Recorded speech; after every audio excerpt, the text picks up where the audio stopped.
everyone, and welcome to our very first of 3 panel discussions exploring the essential role of compassion in shaping the post-COVID-19 new normal. My name is Sana Qadar. I'm the host of All in the Mind, a show all about the brain and behavior on ABC Radio National, and I'll be hosting and moderating these discussions over the next few weeks. On behalf of the University of Queensland, the panelists and production team, I acknowledge the traditional owners and custodians of the lands from which we are variously connected today. We pay our respects to their ancestors and their descendants and recognize their valuable contributions to Australian and global society. It has become a cliche to say that we are living in unprecedented times. In Australia, 2020 began with drought and bushfire, rapidly segueing into a global pandemic that has left no corner of the world untouched. These more immediate emergencies come on top of longer-term social, environmental, and economic challenges. Movements such as Me Too, Black Lives Matter, the Extinction Rebellion highlight major issues within our socio-political systems. Meanwhile, concerns are being raised across the world about growing inequality and the ongoing concentration of wealth by a privileged minority. COVID-19 has thrown many of these issues into sharp relief. When the pandemic is over, what kind of world do we want to be in? How can we rethink the ways in which we live and reimagine the structures with which we share the planet? In these discussions, we will explore these questions from the perspective of the human capacity for compassion. Now, the word compassion can suggest different ideas in different circumstances. And here we will be talking about something that is distinct from sympathy, which involves feeling sorry for someone, or empathy, which involves experiencing the feelings of others within oneself. Compassion has 2 interconnected aspects. The first is a sensitivity to and recognition of suffering and need. The second is a motivation to do something to alleviate that suffering and need. So compassion isn't just about feeling, but doing, and it's this dynamic partnership between sensitivity and action that will inform these discussions. Today, our conversation will focus on the community. How can we work together to create a healthier, more equitable, and mutually supportive way of life? To explore these challenging questions, we have 3 people with us who have 3 very different perspectives. And my first guest is Penny Spikins. Penny Spikins is a professor in Archaeology of Human Origins at the University of York, UK. Her research, which has taken her from the Pennines to Patagonia, has focused on human social and emotional evolution, including the development of compassion, self-control, and egalitarianism. Her book, How Compassion Made Us Human, traces the evolution of compassion, tolerance, and emotional sensitivity in the archaeological record. Her forthcoming book, Hidden Depths, The Paleolithic Origins of Our Most Human Emotions, extends this focus to explore the evolutionary impact of human emotional vulnerability. So Penny, perhaps to begin with, you can tell us something about the long history of compassion as it evolved in human beings. Thank you, Sana. I'm absolutely delighted to have been invited to speak to you today. And I'm very much aware that, as you've said, it's been a difficult year for all of us, and it's also been quite a worrying one. But one of the things I think many of us have noticed is that we've seen a far greater willingness to help others than many people had predicted or imagined. We see here, young people are fully prepared to spend months and months without seeing other people. We've got people out in the sort of healthcare sector that are all really risking their lives to help others. And actually, we've found, I think, a great source of hope in all that amidst all the things that are going on. And that's very much kind of a theme that I'd like to talk about, really. One of my particular interests is the relationship between our vulnerability as humans. And I think we've all felt really vulnerable this year in lots of different ways. And our sort of innate, as it were, almost instinctive compassion towards that vulnerability. So the theme I'm interested in is vulnerability and compassion. But what I'm kind of interested in within that, I'd like to talk about, sort of raise some questions around, is who we think we are and why that matters. And maybe the fact that what we imagine ourselves to be is not necessarily what we really are. And that's something that certainly we've seen in the last year. People have, said, people won't comply with lockdown. They won't do all these things. And actually, that's not been true. We're different from who we imagine we are. And one of the reasons why I'm kind of really interested in that is my background comes from my studies of the very distant evolutionary past. So I'm interested in human origins and how we came to be the way that we are today. And I've been interested for a while in the way that we often find that how we see ourselves in the past tells us quite a lot about ourselves, and much more than necessarily does about what actually happened in the past. I mean, we've asked kind of young children, draw us, do us a drawing of what someone who lived in the sort of distant Paleolithic past was like. And there's dinosaurs, but then alongside the dinosaurs, there's weapons and blood. In one case, there was a baguette, which is being used to kind of like lob somebody on the head, so anyway, they come up with all these creative things, but a common theme is this idea of violence. There's this idea we come from this violent past, but it's not just children that have this idea. Most of us, and when I say most of us, I include within that us, academics as well, have an image of a sort of violent competitive past that we've somehow come beyond. And I've been interested in some of our academic reconstructions of the Paleolithic past. And although when we look at these, we've moved beyond that kind of violence and weapons necessarily, there's still some real traces of assumptions about who we are in that. And almost all of our, even quite modern academic reconstructions of people in the distant past will have the men holding weapons and the women sitting down. They'll be back in the background. They don't get to stand up. They don't get to hold anything sharp, and it's a really sort of common theme. But it's not just that. Beyond that, and it's quite remarkable, we'll see that no one's ever vulnerable in this Paleolithic imagined past. No one is ill or injured or needing help. It's like we're so uncomfortable with vulnerability that we remove it from this image of who we are. And more interesting still, I think, I don't know how many of you are kind of like are sort of fans of Star Trek, but if you go back to the first kind of series of Star Trek, then the sort of people that we imagined going into the future are oddly very, very similar to the sort of people we imagined were in the past. That's like almost all young males, very few females. Any women that are there are sort of sat down and not holding weapons. I'm thinking here of Lieutenant Uhura on that famous Star Trek thing. She was there. She was a great heroine to be able to see she was there, but she sat down and she didn't really get to do any of the exciting stuff. And this is the reconstruction we have of the past. But it's not really just about gender. It's about the fact that no one in these imagined ideas is vulnerable. No one is ill. No one we don't imagine that the past or the future involves vulnerability. And that's interesting because, of course, I study human origins, and actually our archaeological record tells us something almost exactly the opposite to this image that we have. So there's very little good evidence for violence. And certainly when it comes to intergroup violence, we've got 3 million years of archaeological evidence from around the first stone tools. And we don't see any evidence for intergroup violence until around 10,000 years ago. And even then, it's extraordinarily rare. What we do find, though, is we find that almost all the skeletal remains from all of these distant periods have spent times in their lives being vulnerable through illness or injury. And that's not all that surprising, because throughout our lives, although we think we're invulnerable, we're almost all vulnerable at certain times. We're vulnerable as children, we're vulnerable when we're elderly, we're vulnerable at various different times in our lives. But what's really remarkable about these skeletal vulnerabilities is they give us a record of people being cared for despite these illnesses and injuries. So illnesses and injuries that otherwise they would have passed away from quite quickly, they'll still survive because we know that people around them must have helped them. So there's tremendous vulnerability in our past and a really long record of compassionate responses to that.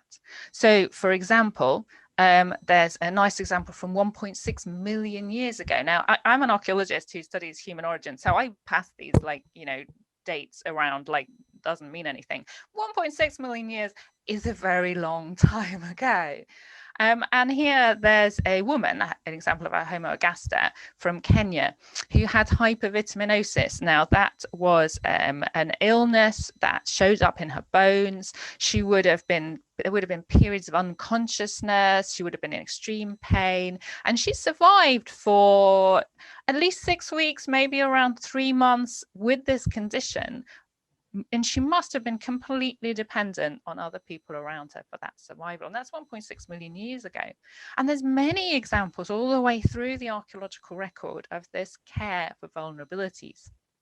Perhaps one of the most famous ones is a Neanderthal man from Shanadar Cave in Iraq. Now, when I talk, he lived about 60,000 years ago, and when I describe the conditions he has, it really does sound like, you know, it's extensive. So he had a withered arm and a withered leg, so only one arm and leg were really sort of functioning, blind in one eye and partly deaf. But he lived like this for at least 15 years since he suffered his injuries. So remember, these are populations. They're living, we know that they're suffering various famines. We know that they're living really on the edge, and yet their care is really widespread. And we see this throughout Neanderthals and other archaic humans, really widespread care for the ill and injured, despite how hard that was.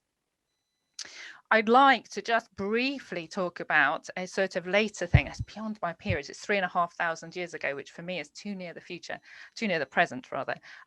But there's a wonderful example from Vietnam of a man from a site called Man Bac, who was paraplegic, but he'd been cared for about a decade.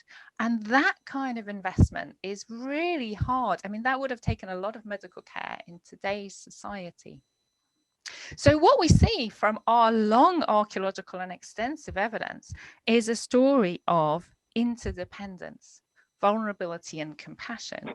And it makes economic sense. And perhaps that's the surprising thing, because actually we're interdependent as small groups of people who are hunting and gathering and suffering injuries and risks. And if we help each other for a small amount of time, then we can then that helps survival.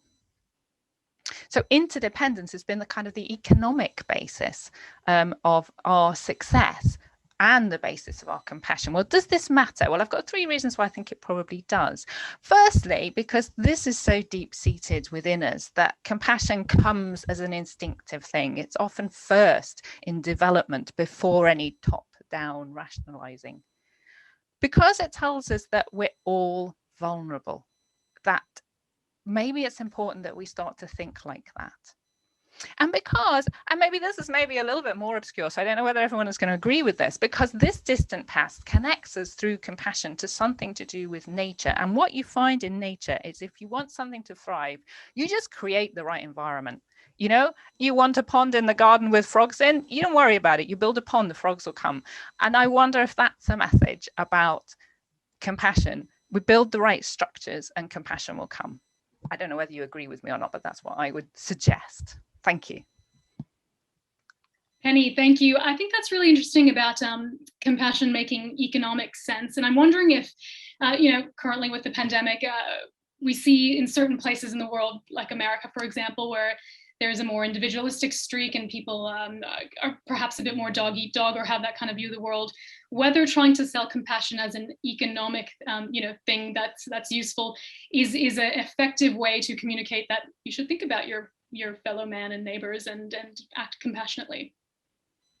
Yeah, I think that's a good point. I mean, certainly when we looked at Neanderthals, we said on the one hand, they're compassionate, and this tells us about human compassion. On the other hand, they would not have survived in the environments they were in if they weren't, because the first illness or injury you get, that's it. You've got a small group of people. That's one person who's out of that group of who would have been productive. They've gone now because they didn't survive, and that would just make survival impossible. So only by being compassionate did people actually survive in the past.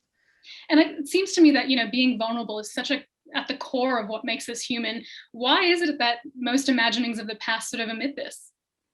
I just don't know. I mean, I would love to know. I don't know. It is actually really surprising. And it, like I say, it's not just the past, it's the future. I mean, they're sort of mapped out onto who we think we are, but I just seen it in the past. I'm sure other people would know more about what we think about our future as well. I don't know. I think that's something other people might have ideas about. Fair enough. All right. Thank you, Penny. We'll come back to these ideas a little later in the program. Now, my next guest is Anthony Ryan, and Anthony Ryan is the CEO of Youngcare, a non-government organization supporting 700,000 young people currently living in or at risk of entering aged care accommodation across Australia, which surprised me. He has extensive experience spanning the not-for-profit, business, education, and investment sectors. Anthony was previously CEO of the Edmund Rice Foundation and founding director of the Mimiki Foundation, which provided aid and support to marginalized young people in Southeast Queensland and South Africa. In 2009, Anthony received the Queensland Greats Award for his work in the fields of homelessness and international development. Anthony, over to you. Thanks, Sana. I'm really looking forward to chatting with you today. I must admit, I'm quite nervous because I feel as if both Winifred and Penny will be coming from completely different perspectives, from an academic perspective, and I feel as if my experience of compassion has just been actually doing work out in the field, working in the community. So I hope you bear with me. I'm going to start from a bit of a strange place. Many years ago, I was a teacher at an inner city school in Brisbane, and the school was a wealthy school. It was many of the kids came from very wealthy backgrounds. They had great opportunities. They were very academically focused, loved their sport, all of those things. They were stereotypically lucky kids. And one of the things that we found early on in that place was when I was teaching economics, in particular, I was doing a lesson on price mechanism, laissez-faire economics, the profit motive, all of those things. Hopefully, if you've done your year 11 economics, that's bringing back some memories for you.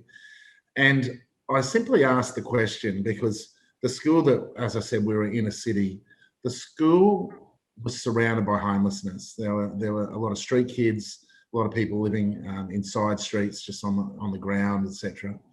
And I asked the question to the year 11 economics class, why is there homelessness? Why are there people living on the streets on the doorstep of this school? And Rob, who's since become one of my good mates actually, as a student, one of the beauties of being a teacher, he put his hand up and very adamantly said, it's because they're lazy, sir. Mr. Ryan, if they wanted to get off the streets, if they wanted to have a better life, they just need to work harder, and they're lazy and they sort of deserve their lot in life. I was really taken back by his answer. And I asked the class who agrees with Rob. And I wasn't accusing Rob of anything. It was more that I was just intrigued by his strong answer. Every hand in the class went up and said they believed that Rob was right, that laziness was the reason of homelessness. So to me, that was a challenge as an educator to provide an opportunity for them to question that their stance. And so over a period of time, I won't bore you with how we got to that process, but we ended up creating opportunities for the students of that school to not serve, no charity model whatsoever, but to actually come into presence with homelessness, to sit down with people at a table, to talk with them over a meal, to sit down sometimes in the gutter and just have conversations and to actually be truly present to each other. In the first one, that student, Rob, went on that first experience. And as Providence would have, he met this really unique guy that I'd actually seen on the streets over a long period of time. And I didn't know his story. I just knew he was a really interesting guy. And he asked Rob what he was doing there. And Rob very honestly said, part of a school program, we're here to to meet and understand and challenge our stereotypes. And he said, well, what school are you from? And he said the school, and he goes, well, I'm from that school. And to me, that was the beautiful providence that actually sat back. And he was, Rob, sitting confronted with his own stereotypes and saying, how is this young man sitting opposite me who had the same opportunities as me living on the streets? He obviously wasn't lazy. He went to my school. He had all those experiences. And in a very honest conversation, the young man said that he came from a family that was highly ambitious, and he had anxiety, felt he couldn't live up to the expectations of his mum and dad, started turning to alternative sources to relax, became a drug addict, ended up being on the streets. Rob, that night, came back after that conversation, simply in tears, talking about how in his own mind he'd got it wrong, that he'd listened obviously to other people's opinions, took their opinions on. And that's where I started becoming addicted to this whole idea of truly you can become compassionate by sitting down and challenging your own stereotypes, actually getting your hands dirty and getting involved in meeting people where they're at and to understand their position. We ended up doing that, something that later on, about 10, 15 years later after that experience, sort of graduating in my thinking. And I wanted to develop a program within Australia where could we do the same type of light bulb moments for individuals that were at the top of their game in the corporate world, that were executives that were doing extraordinary things in business, but at the same time probably needed to take themselves out of their own egos, out of their own clutter, and be challenged by an experience, and to see whether they could become more compassionate through an experience. Anyway, before I wanted to do that, I was in Africa in this process. And that's where we were going to do the programs in some of the slums of Kibera and Mikuru, which were just on the outskirts of Nairobi.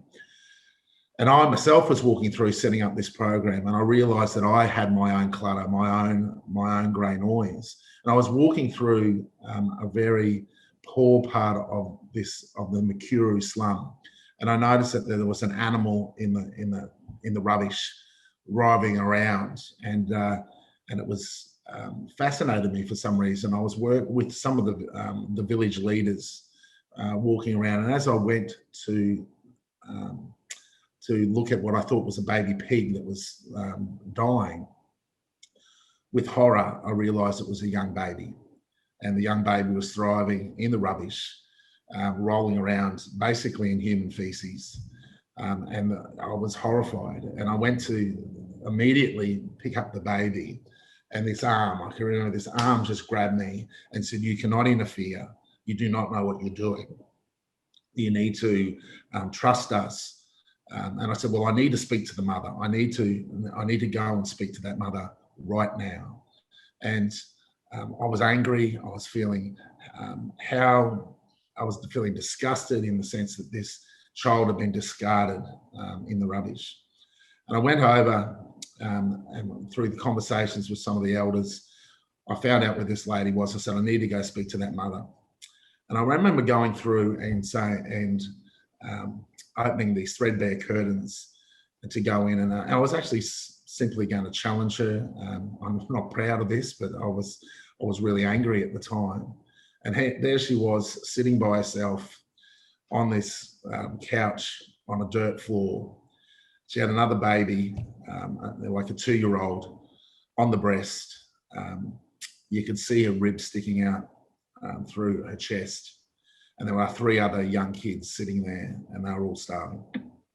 And to me, the horror of that situation, the horror of that moment where I realised that day she'd had to make the hardest decision of her life, that she wasn't able to feed 5 kids, that she had to get rid of the youngest because she thought that was the most compassionate thing to do in her circumstances so the other 4 could live.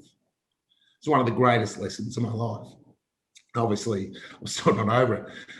And that then changed the thinking of how what we wanted to do with with people that were going to come into this experience, that they would actually learn and challenge themselves on how to really come in without prejudice, to actually listen, to be present to the moment, and to actually learn and experience people from one-on-one. I'm starting to get the wind up in the last, but that led me to, and hopefully later on in this conversation, I can start talking about how those experiences of those individuals, you know, examples of one of Australia's #1 executives in the finance world coming one-to-one with this woman that had HIV during that experience, and realised her sense of loss, her sense of confusion, embarrassment, and how he reflected upon that in his own workplace, that he needed to change the opportunities for his staff to actually have a voice, to air their own concerns, and then to get into, and then that transferred me into the triple bottom line thinking that it is currently at something that I'm fairly heavily entrenched in my own work life. That's about it. Thank you very much. Anthony, thank you. That's a really heartbreaking story. I do want to ask you about sort of your work now and compassion as it relates to your work now. You talked about how with that student you had many years ago, his evolution to thinking more compassionately or acting more compassionately. In your work now, when you come in contact with members of the community or service providers or, you know, other stakeholders who aren't sort of coming to the table with a compassionate mindset, how do you talk to them about compassion or encourage it in a way that allows your organization to be effective? So this afternoon I had a very, very much an experience of this. I'm working within the disability sector at the moment, and one of the things that we're really very passionate about is creating opportunities for young people that have been stuck in aged care and nursing homes for the majority of their life to get out of there and live with independence and choice and dignity. Really choice and control, driving their own decision making, and it's a really exciting time in the Australian disability sector. And here we are, we found this great opportunity just down the road from us, where we're in this high, beautiful apartment block, mixed dwelling, where people, you know, owner occupiers, and we've taken 10 apartments in that apartment where people can actually live, and we'll have an overnight assisted carer in one of the apartments that provides 24-hour care, and they can live with independence and have a life that they've always wanted. Anyway, we got confronted this afternoon with a letter from the future residents saying that they feel as if 10 individuals with disability going into those apartment blocks is going to impact on the value of their apartments, and that we should rethink the individuals going into this dwelling. So what my answer to your question, that's a great question, is we're actually going to sit down with those people and just talk it through, introduce them to some of the individuals, let them actually start challenging their own stereotypes, be confronted with it, and saying what is the difference between someone who is with a disability, with MS or cerebral palsy, living in that apartment. How is that different to someone who is retired and requires a blue nurse to come and visit them every afternoon? You know, there is no difference. It's just something that we as all people, and as Penny said, you know, this is just modern day thinking. It's right down from the earliest humans. We've all been challenged with our own prejudices, and I think we just need to challenge those. Yeah, fair enough. All right, thank you very much. We'll come back to you a little bit later. Now, my third and final guest today is Winifred Lewis. Winifred Lewis is a professor in psychology at the University of Queensland. Her research focuses on the influence of identity and norms on social decision-making, and she studied this broad topic in contexts that range from political activism to peace psychology, from health to the environment, emphasizing the importance of trust and openness in finding solutions together. Winifred has been an activist for more than 25 years, supporting human rights, the environment, the union movement, survivors of sexual and domestic violence, and anti-racism. From 2009 to 2018, she was the national convener of Psychologists for Peace. Winifred, over to you. Well, thank you so much. And thanks to the organizers and the audience for this really fantastic event. I've been challenged today to think about the incredible sweep of compassion research from 1.6 million years ago to the present, and the transformation Australia's CEOs. It's really fantastic. Anyways, my own work is in the middle of those two ends of the spectrum. I deal with groups that sort of sit between the transformation of individuals and the sweep of human history.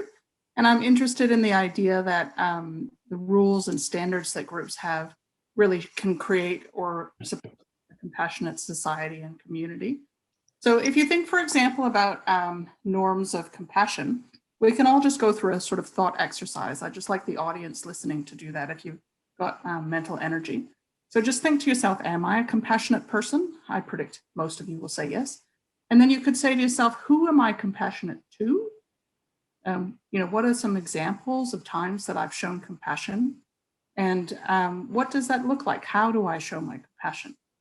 And I just want to pause, or I'll keep talking while you're doing that in your heads, thinking, who am I compassionate to and how do I show my compassion? Now, if you're like most people that we've studied, you'll have thought immediately of situations where you were kind to your friends and to your family, and perhaps to a lesser extent to your colleagues.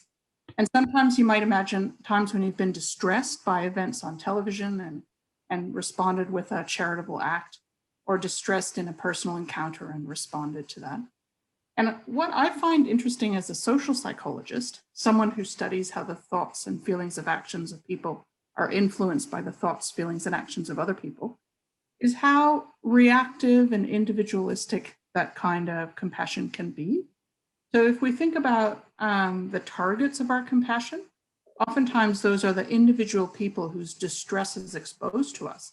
And sometimes there's even been research that shows that people feel more moved by the plight of an individual than by the plight of a million. There's many great quotations about that. One person is a tragedy, a million is a statistic, and so on. And so that's kind of interesting to think about, well, why would that be? Why isn't our compassion magnified 1,000,000 times? And why is it concentrated on those people that we're in the most intimate connections to the neglect of strangers?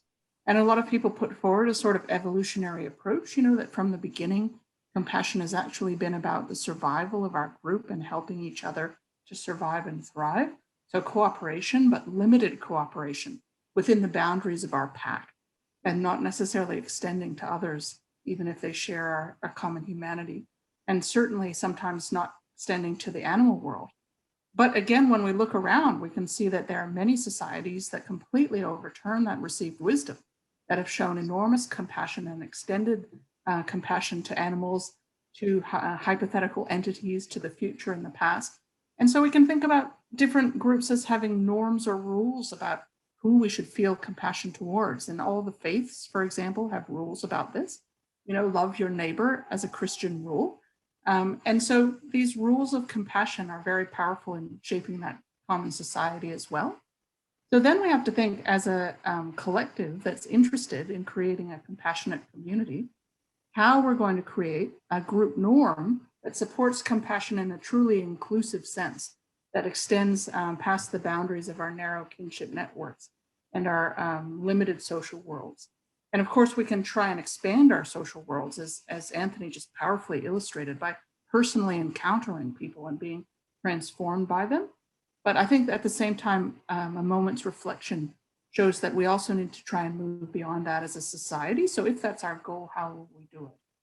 And there are a few rules that are really important that I'd like to say are evidence-based from the social psychology of conflict and intergroup relations. One of them is to think about groups and not individuals. That is, it's been very common, tragically, in our past for people to invade other countries for their own good, conquer countries and steal their land while blessing them with your religion or perhaps with your human rights practices or freedom or democracy or other abstractions. So we really need to think about, are we defining our compassion in a way that perhaps is narrow and hasn't actually listened to or received the input from the people that we're ostensibly trying to bless or to be compassionate towards? And another important focus is to think about whether we're really contemplating a future, a 5 or a 10-year plan or a 100-year or a 1,000-year plan of compassion, rather than just responding in the present. So if we think about how we could transform to a world, for example, where there's no children that ever die of hunger, and where there's no illness that isn't met with medical attention in a timely manner. We can see that that is going to need norm change, and part of it is political, because we can see how even in our rich Western countries, there are some countries that don't extend the same standards of healthcare and hunger mitigation to their citizens in the way that others do. So there's a political process. But there's also the logistical and cultural infrastructure that needs to be built. And so a common thing that can go wrong in compassion is when people try to jump ahead to step 10, the perfect world. And in doing so, they implement a solution that just doesn't last and falls apart immediately because the other cultural elements haven't been slotted in. There hasn't been attention to education and empowerment and so on. There hasn't been enough listening to the people that are the benefits of the compassion. And so those group processes, and as I think of them, norms of listening, of consultation, of inclusivity in the leadership team, and in the design phase of the compassionate project, the compassionate intervention, are just so important in avoiding what I sometimes refer to as moronic compassion. Perhaps you know the metaphor of seagulls, people that fly in, try to do good, and then crap all over your head and fly away. Too many compassionate projects can be labeled with this language. So we need to think about a long-term commitment, respectful engagement, listening, and there are many other subtleties that we can talk about, or I hope we'll talk about it in the discussion. Have I overrun my time by 3 minutes, or am I still? As far as I can tell, you still have some time, 2 or 3 minutes up your sleeve. For my timer. Anyways, a norm of timekeeping is also an issue. I see. Okay. I'm getting the signal to wind down. Well, there are many aspects of this that I hope the panel will be interested in discussing, but let me return to my first point, which is that I'm very interested in discussing Anthony and Penny's brilliant insights. Brilliant, thank you. I wanted to ask, you talked about how for us to extend our compassion beyond our immediate community of family, friends, the rest, we need to have strong group norms that encourage compassion. Is there any place or any group that you know of that's doing this well, where there are strong group norms that encourage compassion? Well, I think we can all just look at sort of outcomes to see where our blind spots are. So, for example, that's what the Millennium Goals are in the UN. So we can say, how as a society are we addressing questions of hunger and thirst? And in fact, we've done so much better, as you know, probably, Sana, in the last 50 years than ever before at mitigating world hunger. And we can look at things like primary school and education and see how around the world the numbers are really encouraging, really growing. But then we can look at those persistent inequalities that just do not show evidence of mobilization. So coming back to your question, I think most societies are doing compassion well to some targets on some dimensions. But when we challenge ourselves to look really at the whole picture in society, we can say, why is there still a gap in Indigenous life expectancy? Why is there a gap in incarceration statistics? That's not okay. What's happening here? And so we can look across all the different sectors. Where are the people who are living with disability, who are in our entertainment industries as pop icons? Why are the influencers so disproportionately from one section of the community or one ethnic group? What's happening to our politicians? Isn't it wonderful that we've had some female leaders in the last 10 years, but the numbers still don't look the same? And so we can look across those, and they're not all about compassion, but part of what's happening, I think we can ask ourselves is, are some people being seen as less worthy of compassion? And are some projects being seen as less important to the compassionate agenda?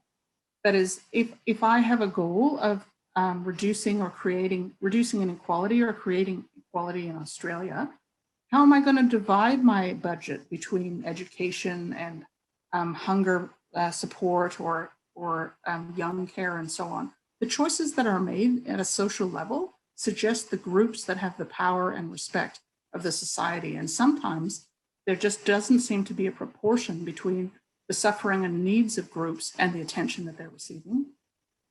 Is there much evidence of compassion fatigue that you come across at all in terms of, you talk about certain groups, why are they not getting the compassion that they need and deserve? Does the wider community suffer compassion fatigue at times? Yeah, well, I like to use that term more narrowly for the specific experience that you have, like you might become involved in a cause.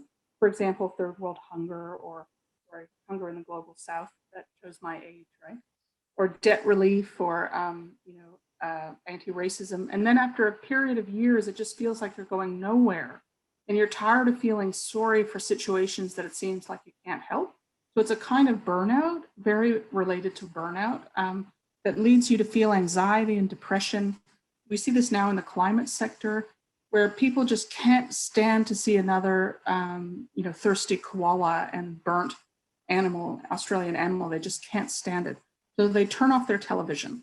That's compassion fatigue. And it's a very, very toxic force. But I think it highlights again that sense that people only really want to use their compassion or feel their compassion if they can relieve it by taking an effective action.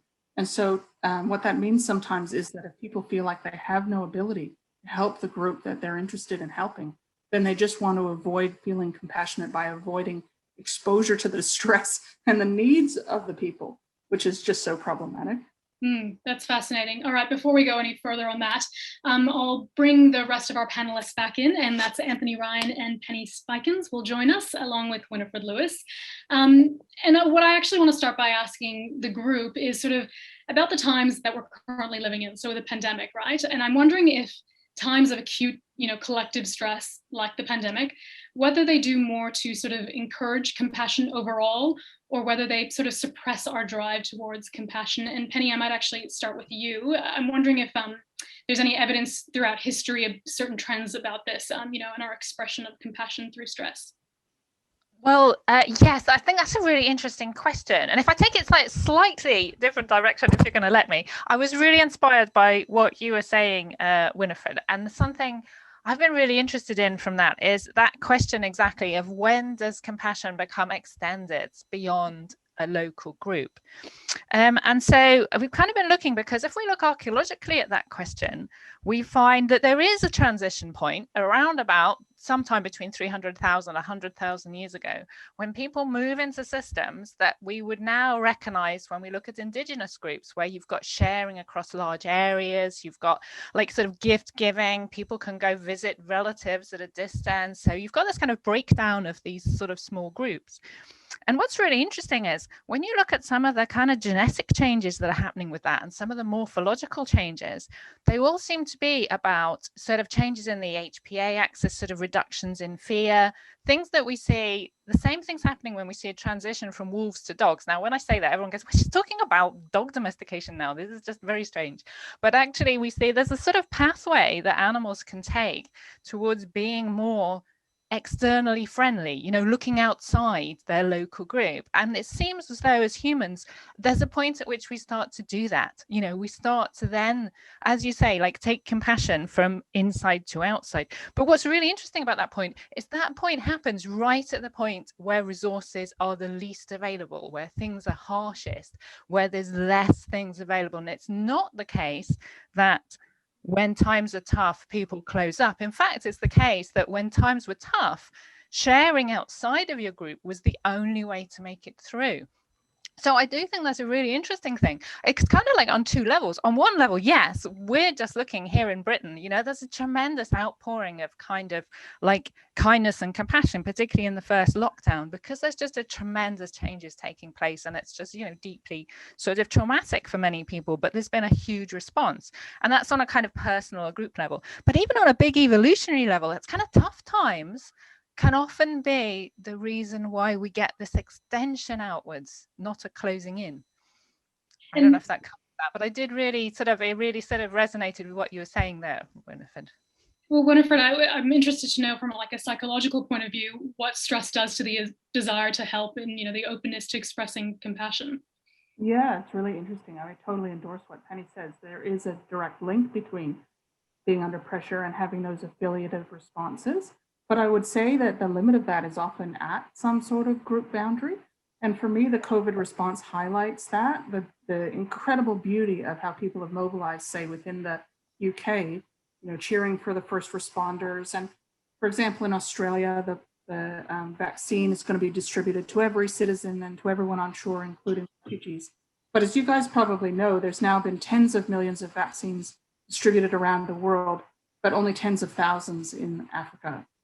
So that is a problem, isn't it? That's the limit of our understanding, of our imagination, of our world at present. Now, not that to say everyone is like that. The World Health Organization has called for leadership.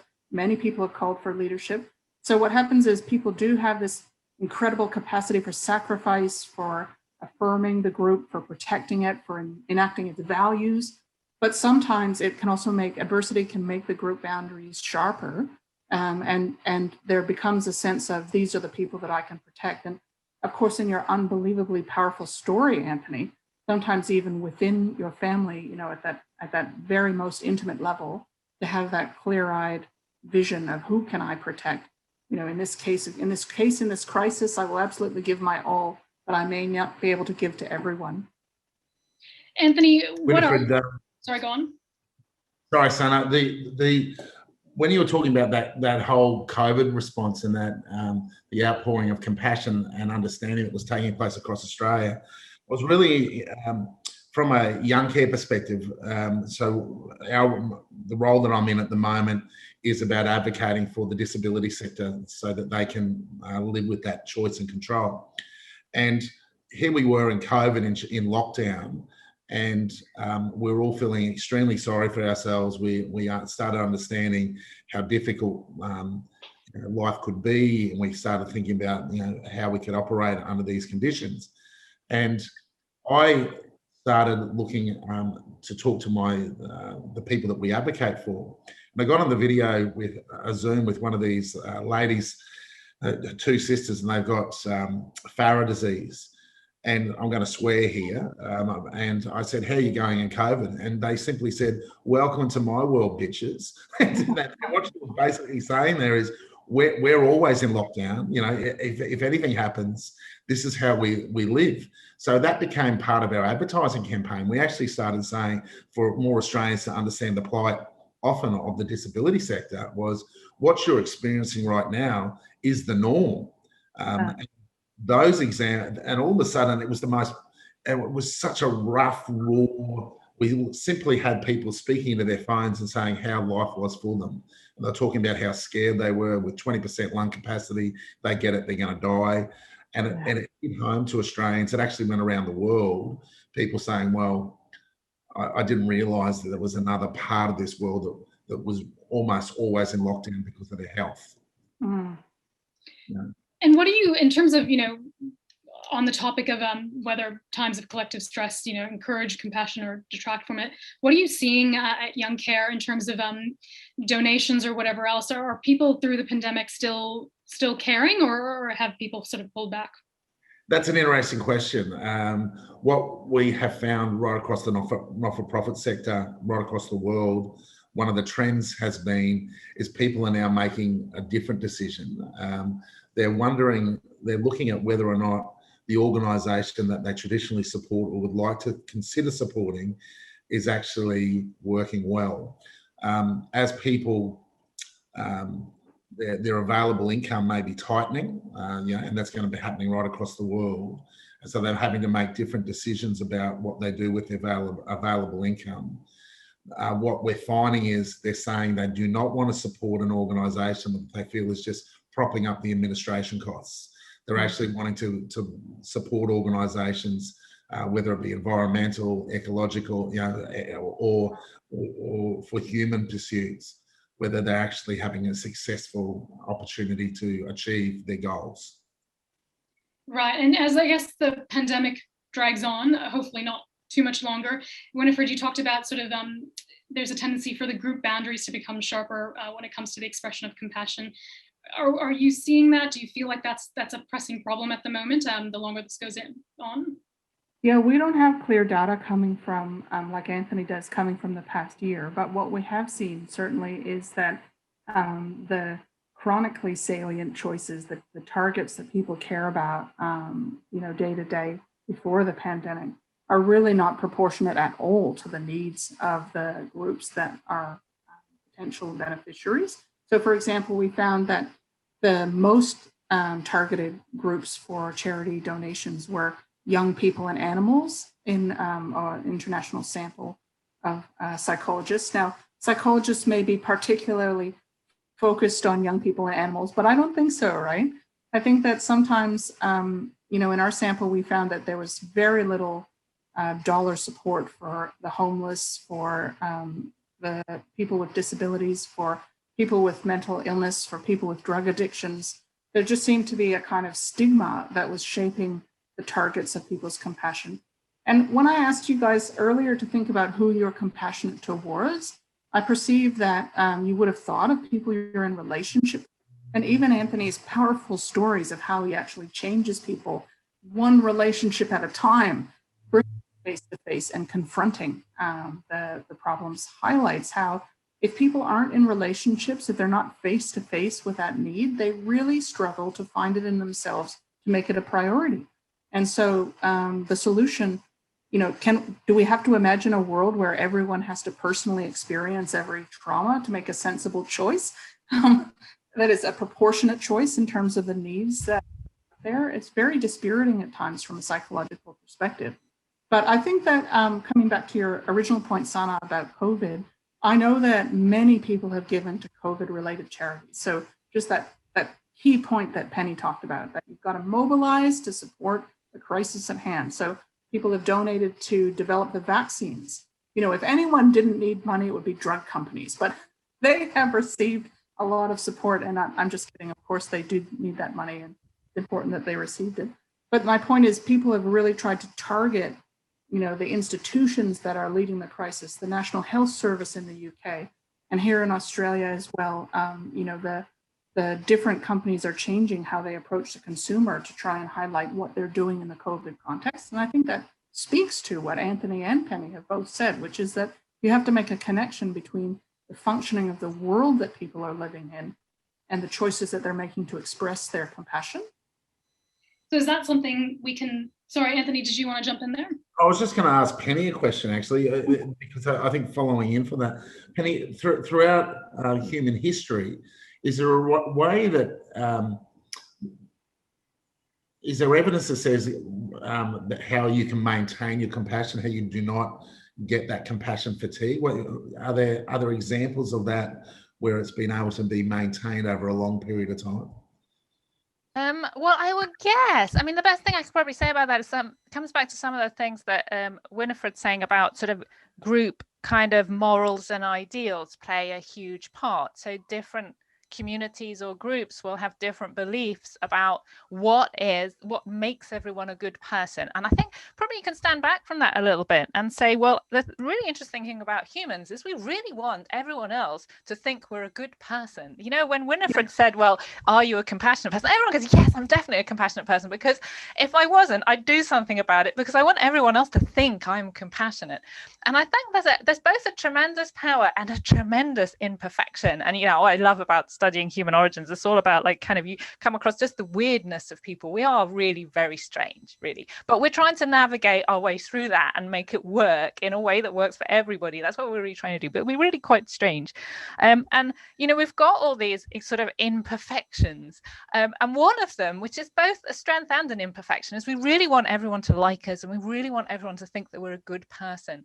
And I think when I was talking about the structures, it's about trying to get the structures right so that we use that in the right way, so that we're aware that actually everyone is going to be a bit vulnerable, sensitive that way. They want everyone to like them. But if the overarching structure is one in which, you know, being a good person is all about how much you help people outside your community, then that's what we'll see. Whereas if we set up a structure where the moral is you're only a good person if you look after your immediate family, then kind of that's what we'll see as well. And sort of at the background of that is those kind of imperfections, you know. And I was thinking before about this when you're talking about, you know, I think Anthony's story is just so moving. But I can imagine that I would, you know, you're moved by that and you want to help. But if you told me those for like several days, Anthony, I'd be exhausted and I wouldn't be able to help anybody anymore, because I'd be like, oh, I can't really take much more suffering, you know, it's really overwhelming me. And that's another of those imperfections. We are moved by other suffering, but we can't handle that much of it.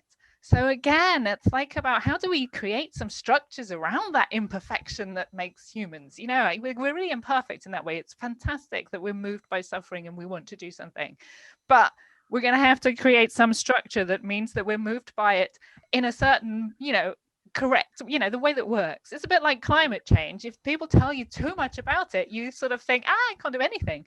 Whereas if someone says, okay, if you do this thing, worry about this, whatever, and do this about it, you think, okay, I can do that. And so that's kind of my interest, and I wouldn't know how to do it, but it's kind of like this, how do we get the structures right to make the most of our strengths and recognize all those imperfections that just aren't going to go away? Yeah. I think that's where the norms comes in. I mean, Anthony, were you going to say something? I was just going to say that I totally agree with you, Penny, with that. And I was thinking, that was a really dark story I shared with the group. There is a beautiful end to that, is that the child lives and actually went onto a school within the Mikuru slum and actually ended up topping the class. And wow. An extraordinary, beautiful part to that. And but it also brings to mind another, just the way that we all sort of interpret different situations. In another area of Africa where we were at, there was a train line that dissects the Kibera township, and there was a young girl that had cerebral palsy. And around New Year's Day, her father threw her in front of the train as he was going through, and the train took her on. And by the time the families, the individuals around there got to that child, her name is Wisdom, she basically was mutilated.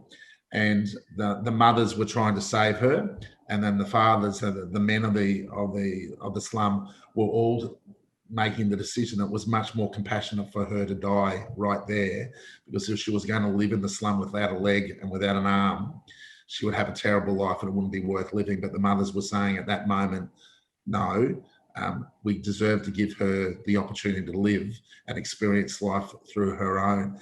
And that, I wasn't there at the time, I didn't witness this. We came to support the child later, but the women won. The women actually won that, and they got in front of the men and said, we're going to give this child the best opportunity to live.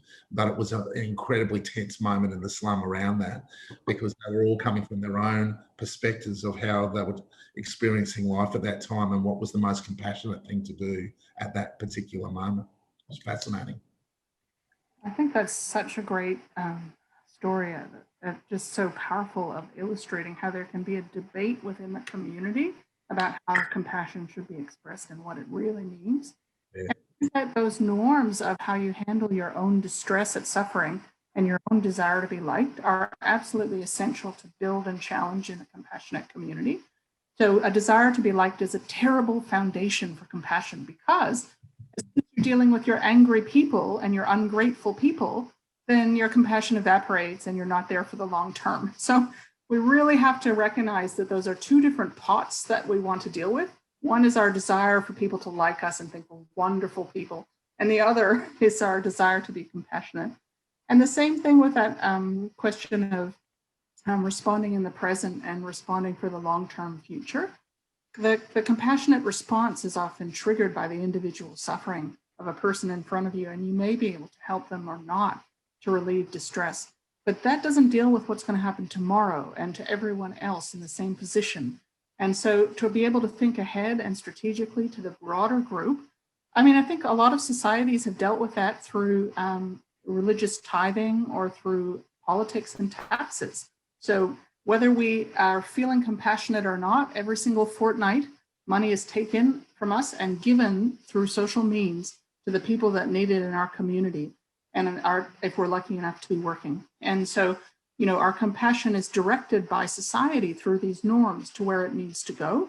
And I think a lot of groups do that, even on an individual university level. There'll be a decision made to subsidize one department from another, or one line of research from another, or to offer new bonuses for early career researchers.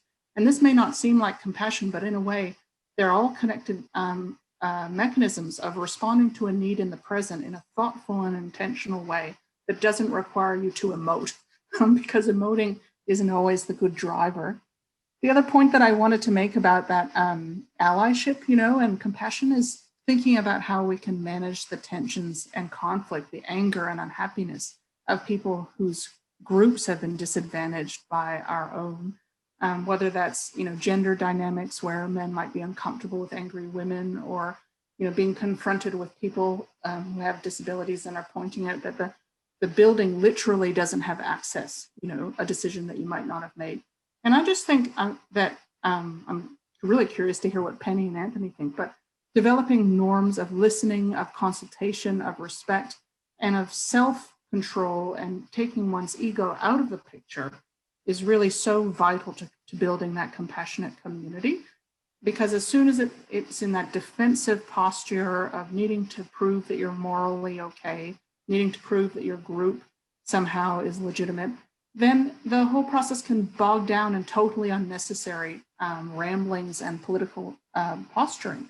So building an inclusive model and letting it be designed through consultation with the beneficiaries is really an important step forward towards non-moronic compassion. And if I could just say one more thing before turning over to Anthony and Penny, the other thought that I think is just really vital is thinking about how, if you make a mistake, are you prepared to improve rather than walk away? Because the long-term commitment in some compassionate context simply isn't there. There's a frustration response that we've been talking about with the compassion fatigue, where I had a desire to help, it didn't work, now I'm upset, I'm taking my toys and I'm going home.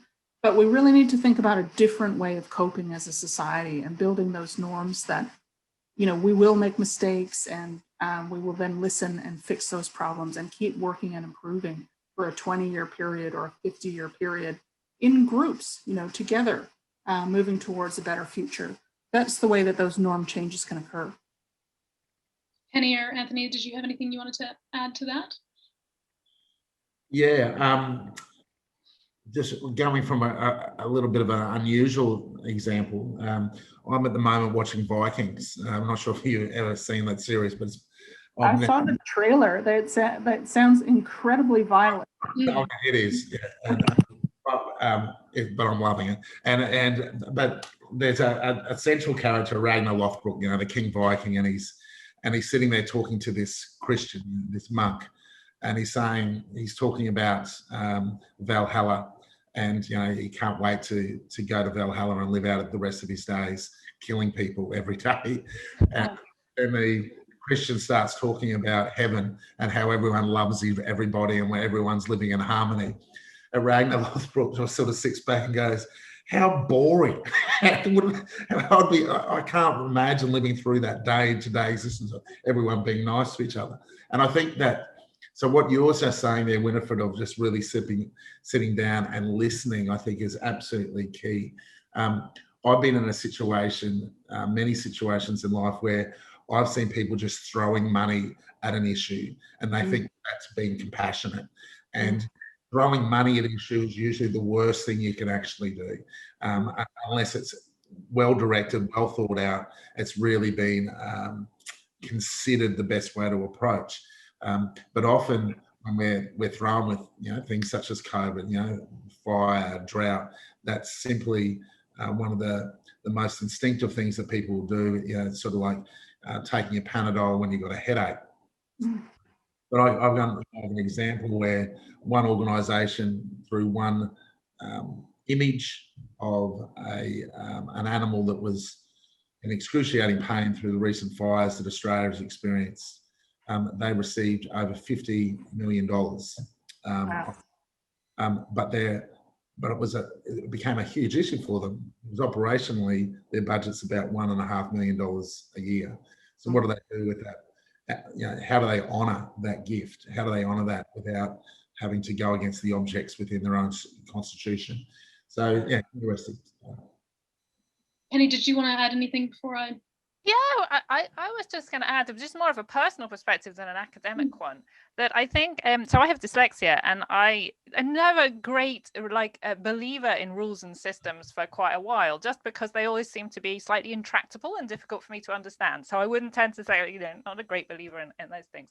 But I must admit, over the past, say, 10 years, there's been a huge difference in the world for people with dyslexia. And that's all down, a lot of that's down to do with the systems. It means that, like, you know, instead of having to say, oh, please, could you send it me in this format? I'd be really, really grateful if you would. And that's why, why would you need it in this format? It's like now I can just say, send it me in this format, please, because it's the law. It has to be available. Things have to be available in a format I can read. And actually, that seems a small thing. But I know, because I work with other people with lots of different disabilities, sometimes those small things are incredibly liberating, and they're just part of a wider system. And as you're saying, Winifred, you know, I'm not sure where that is in terms of compassion, but it's about the people who set that up really cared about it, you know? And it's not, it's almost like you're almost taking the compassion away and making it part of a structure. And actually, it makes a big difference. Those things make a huge difference to people's lives by setting up a system above everything that makes things work. And somebody above that thought really hard about it and really cared when they kind of campaigned for it or set it up, really. Exactly. And that's the beauty of those norms and institutions, right? As long as we've got, if you had to rely on 200 different people to have compassion and have the time to create the resource, then your outcomes would be far patchier. And that's true in every area of society. If we have to rely on individuals, they don't always have time. They could be busy and distracted. There's a famous study in psychology where these priests were told to go and give a lecture in another lecture theater. And on the way, they passed a homeless person who seemed injured. So there's the lecture of the Good Samaritan in Christianity, that you're supposed to stop and help the person. And what they varied was the topic of the sermon, whether it was on the Good Samaritan parable or something else, and whether they were busy or not. And as you guys can guess from this intro, it was all about the time pressure. When they were not under time pressure, they stopped, and especially when they were teaching about the Good Samaritan. But as soon as he introduced time pressure, whoosh, you know, everyone just rushed on by. And so we need to create those rules and those institutions and those logistical supports so people can find what they need and the resources they need when they need it. That's interesting. I want to ask about, you know, we've talked about structures and group norms, and you've talked about how individuals can't be necessarily relied on because they're too busy for compassion sometimes. So does that mean that compassion and making sure our communities are compassionate is something that's sort of left to policymakers and leaders, or is there something we as individuals can be doing and thinking about doing, you know, now or after the pandemic, or, you know, going forward? Well, I'm not sure that there's a lot of evidence that policymakers and leaders are always the most compassionate people in Well, exactly, yes. Yeah, so we have to think about that trade-off, right? Because our leaders and our policymakers are being asked all the time to make calculations, and some of them are nothing to do with sentiment or helping the needy. Some of them are really about other calculations of power and of competition for resources and competition for votes. So we have to ask ourselves, how will the compassionate norms spread in this social world, which is driven by money on the one hand, political power over there in Canberra, perhaps short-term budgetary crises in our NGOs? How will we create those norms? And I think individuals do have a powerful role to play as leaders and as members in asking institutions to represent their values. You know, universities shouldn't be cutthroat places, market-driven. That's not our values. And countries and faith groups shouldn't be, you know, cutthroat and politically posturing. If we think of something like the great sexual abuse scandals of the churches in the last century, you know, no one in the world would argue that that isn't something that is appropriate to go on for decades without being challenged. So we have to think about the political reality that sometimes the values of the members and the compassion, that the heart that everyone has, is not being faithfully represented by the leaders. And so we have to think about how we can bring those norms and bring that accountability to our policymakers and our leaders. But what do you think, Anthony? You're closer than all of us to this. As you were talking, I was thinking of a young man that is living in one of our developments, and at about the age of 17 years of age, he had cerebral palsy, and at the age of about 17, he noticed that his mum and dad had started, instead of becoming lovers to themselves, they became lovers to him as his carers. and he cannot communicate. So he communicates through his iPad, and he took the time with his finger to organise his own transition into a nursing home, because he felt that his mum and dad were drifting, and he did not want to be the reason for them drifting. And he went into, put himself into he went into a dementia ward, absolute horrendous sort of circumstances. And when he finally came out, you know, Youngcare was able to provide him an opportunity to live another life. He actually said to us that the fear of living in that place, because he was getting bitten every now and then by a patient across the hallway from him at night time, and he'd lie in bed scared every night thinking, was this the night he was going to get bitten? And he said the fear of that was so much less than knowing that his mum and dad could finally become lovers again and we could start enjoying each other's company. And for me, you know, that's such a powerful story that that what I'm learning, the more I really don't understand compassion. I'm probably the worst person to talk about it, but I get this. But what I'm understanding is it's the voices that are not heard that need to be heard through policy. And so anytime I get an opportunity to create an advocacy position for someone, no matter what it is, it's always about giving the voice to what are often seen as the disempowered or the disenfranchised, to give them the opportunity to really speak and to be heard, because often that is the most important voice that actually changes the whole argument, that actually changes the way that we look at an issue. Penny, did you want to say anything on the point of, you know, is it, with creating structures and group norms, is this something left to policymakers and leaders, or can we do something? Really, just to agree, really, it's a bit of both, isn't it? But I must really echo that kind of. Yeah, it's almost like we can stand from the really big picture. Neoliberalism is just so strange. You know, if we look at that big picture of what's happening in the past, you know, people were vulnerable, helping each other, interdependent. They didn't have this idea that you're meant to be individuals or you're meant to be competitive. That's just weird in this really small slice of time. And now, maybe this is over optimism, but the sooner we can throw that away, the better chance we have to kind of move forward with something different.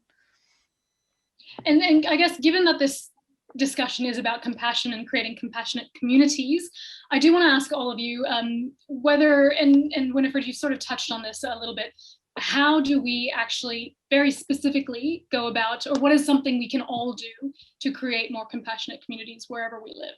Something very specific we can all have as a takeaway, sort of. Who wants to go first? Can I give 3 things? Maybe I should go last. No, go for it. You go first, Winifred. I'm going to steal your ideas. Yeah. Well, I'm gonna say you can think about the groups that you're in, the new groups, and the groups that aren't here. So for the groups that you're in, we all have sports teams, workplaces, families, nations. We're in various communities. We live in Brisbane. And we can look around and say, are these communities compassionate? Is there something that I could do here? Do I have any power here to change things in a way that would open the door for others? But then you can think about, are there new groups that I could join, right? Is there something that, you know, oftentimes we end up with a lot of educated and powerful and wealthy people concentrated in the same groups. And there are a lot of other groups that don't have the same resources. So simply by going and joining a PNC at a different school instead of your school, or joining an advocacy group for a disempowered community instead of your community, you can have a much bigger difference. And then you can think about the groups that aren't here. You know, what is it that's simply not being recognized? What are the needs? And there are often many people that are advocating for those that you can listen to, and maybe give your time and your energy towards those groups, either become a member of an advocacy society or make a donation, or even just listen to those powerful stories and tell those stories. Don't you think that if you just told Anthony's story to one friend, that you might change the way they think about international aid, for example? So relaying and amplifying the stories of other people instead of your own voice is so helpful. I think it's a really difficult question, actually, and I feel particularly for me. But I think what I find is I reflect on the way that actually it's sometimes hard to extend ourselves. We're not perfect and we want to do that, but it's not always easy to do. And sometimes being aware of whether it's fear or nervousness or what it is that's making you feel uncomfortable with other people or ideas, or not kind of have a sense of compassion when you come across things. And perhaps like it's about being aware of that and being able to be kind to yourself. We talked about, people who are just too busy, don't have that mental space. Well, if you are too busy, how can you find a way to be less busy?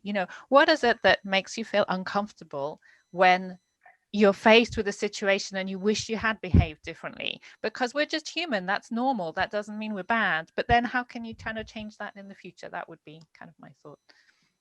Yeah, I shared with the group before we came on the panel. I'm walking the Simpson Desert, and I've done it once before. And why am I doing it again? Because I'm an idiot. But more importantly, there's one part of it that I actually really liked. It was about day 3 or day 4 when I did the first trek. I was exhausted, and nothing works out in the desert. Your phones don't work. There's nothing else out there. And I started finding in day 3, night 4, I started having quite powerful dreams and started remembering my dreams. And I think people who go to the desert have this similar experience. And you realize how much clutter is going on in your brain, how much grey noise there is. And so to answer your question, Sana, I think one of the most important things that we can do to become more compassionate in this world is not feel as if we need to rush an answer, that we need to come to a solution. I think there needs to be more consideration. I think there needs to be more listening to yourself, listening to others, and being present to each other. And I think that listening and presence can lead to greater compassion. Listening is a theme that's come up a lot in this talk, and I think that's a great takeaway. I'm mindful that we are nearly out of time, and I want to end on sort of an uplifting note, and I'm wondering if each of you might be able to share something, an anecdote about, what's the most compassionate act you witnessed recently in your communities. I know I put you on the spot a little bit, but if there's anything that comes to mind. Yeah, I'll start. There's an extraordinary, and I'm allowed to say it. It's a fairly discreet story, but there is a young person that has an extraordinarily complex acquired brain injury, and never thought that they could live outside of an institutional type setup. And the family was bound by fear that if they took him out of the very strong confines of his life, that he would die. We have worked, our team, not myself, my team, tirelessly in creating a situation where that young man can live independently in a villa, because they asked him, what is your goal in life? And he was sitting around looking at this sort of experience of it, where he's like a Ken Casey, one flew out of the cuckoos type institutional setup, and he just said, I just want to live by myself. If I could ever live by myself, that would be the greatest goal of my life. And he's going to do it. We've created a care system that is going to allow him even to and ventilators, etc., for him to live with his goal. And I think that sense of choice is so key to creating a sense of happiness within life. Brilliant. Penny or Winifred, did one of you want to go? I'll go and then let Winifred go last, because I don't think mine is going to be a very impressive one. I think it's really all about, for me, it's all about the heroic everyday things. I kind of dealing with a lot with being in a university. I'm dealing with a lot of young people who are not doing any of the things they really want to do. And they're totally committed to that. And they get up every day and they stay in their small little student flat and they don't go and see anyone else because they don't want to spread COVID to anybody who's vulnerable, and they do that every single day. So for me, it's not one single act. It's like those people are heroically doing or even not doing what they'd like to do every single day, and just getting up and doing it for months. And that's the kind of thing that I've been really impressed with. I love that, Penny. I love that too.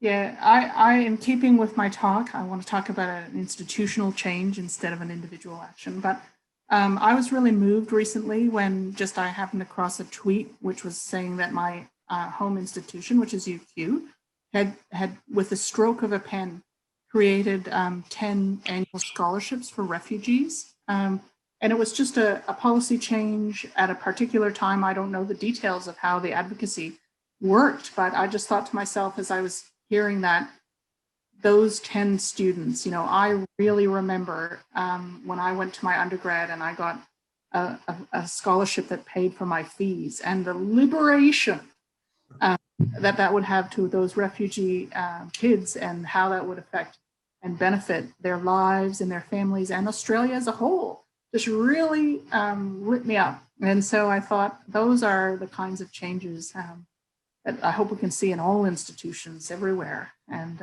see the transformations that come from them. That's a wonderful example. All right. Before I wrap up, did anyone have any final thoughts they wanted to share on compassion and encouraging compassion in the community? Can I just say again how impressed I am with you, Anthony and Penny? That was fantastic. I just love that we can go from the CEO of a major company to the sweep of human history and keep compassion as a central focus. Thanks, Winifred. We're really impressed with everything you've said, actually. I've gone away with lots of things to think about and do. I wanted to explore a little bit more about that whole concept that you said of the compassionate seagulls, because Yeah. I think that is a panel in itself. Absolutely. Okay, we'll take note of her. Next Sorry, go on. What were you saying? We could have a panel called Compassionate Seagulls, or Moronic Compassion. Noted. All right. On that note, I want to thank all three of you. Penny Spikins, sorry. Thank you, Penny Spikins. Thank you, Anthony Ryan. And thank you, Winifred Lewis. And that's it for this week's discussion. I hope that all of you will join us next week when we explore what it takes to create a compassionate society. And my guests then will be the co-founder of Compassion in Politics UK, Jennifer Nadel, the author and social policy analyst, Professor Greg Marston, and the Dutch social psychologist and ARC laureate, Professor Yolanda Jetton. Now that's all from Compassion in the New Normal this week. Thanks to our production team, Alistair Foster, James Kirby, and Paul Purcell. I'm Sana Qadar. Catch you next time.